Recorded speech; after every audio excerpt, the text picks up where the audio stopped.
भारत में दर्शन केवल सोच नहीं था, वो जीवन को समझने की सबसे गहरी कोशिश थी। यहीं एक सवाल उठा, मैं कौन हूं? और इसी सवाल के जवाब में दो महान परंपराएं आमने सामने खड़ी हो गईं। एक ने कहा, आत्मा शाश्वत है। दूसरी ने कहा, कोई स्थायी आत्मा है ही नहीं।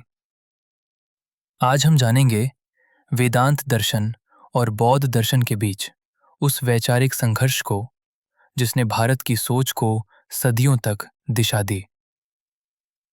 एक, वेदांत दर्शन, आत्मा का शाश्वत सत्य। वेदांत दर्शन की जड़ें उपनिषदों में मिलती हैं।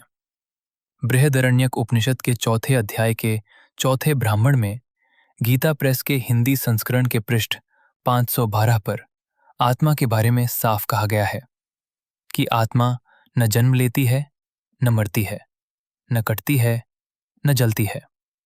यानी आत्मा शाश्वत है, अविनाशी है। इसी उपनिषद के पहले अध्याय के चौथे ब्राह्मण में गीता प्रेस के पृष्ठ 73 पर एक अत्यंत प्रसिद्ध वाक्य मिलता है, अहम ब्रह्मास्मि, अर्थात मैं ही ब्रह्म हूं। वेदांत के अनुसार मनुष्य का सबसे बड़ा दुख अपने वास्तविक स्वरूप को न जानना है, और जब यह ज्ञान हो जाता है कि मैं शरीर नहीं, मैं मन नहीं, मैं शुद्ध चेतना हूं, तभी मोक्ष संभव होता है। 2. बौद्ध दर्शन, आत्मा की धारणा पर प्रश्न। अब आते हैं वेदांत के सबसे बड़े वैचारिक विरोध पर। गौतम बुद्ध ने आत्मा की धारणा को ही कटघरे में खड़ा कर दिया। संयुक्त निकाय के अनात्मा लक्षण सूत्र में पाली टेक्स्ट सोसाइटी के हिंदी अनुवाद के पृष्ठ 901 पर बुद्ध स्पष्ट रूप से कहते हैं कि रूप आत्मा नहीं है, वेदना आत्मा नहीं है, संज्ञा आत्मा नहीं है, संस्कार आत्मा नहीं है, और चेतना भी आत्मा नहीं है। यानी जिसे हम मैं कहते हैं, वो 5 स्कंधों का एक अस्थायी समूह मात्र है। बुद्ध के अनुसार स्थायी आत्मा को मानना ही दुख की जड़ है। 3. आत्मा बनाम अनात्मा, असली टकराव यहीं से शुरू होता है। भारतीय दर्शन का सबसे गहरा संघर्ष। वेदांत कहता है, आत्मा को पहचानो। बौद्ध दर्शन कहता है, आत्मा की धारणा को छोड़ो। छांदोग्य उपनिषद के 6ठे अध्याय के 8वें खंड में गीता प्रेस के पृष्ठ 391 पर एक वाक्य आता है, तत्त्वम् असि, अर्थात वही तू है। लेकिन धम्मपद के 279वें श्लोक में हिंदी अनुवाद के पृष्ठ 142 पर बुद्ध कहते हैं कि जहां मैं का भाव है, वही दुख है। एक दर्शन स्व को परम सत्य मानता है, दूसरा स्व को भ्रम कहता है। 4. ईश्वर को लेकर मतभेद, वेदांत दर्शन ईश्वर को स्वीकार करता है।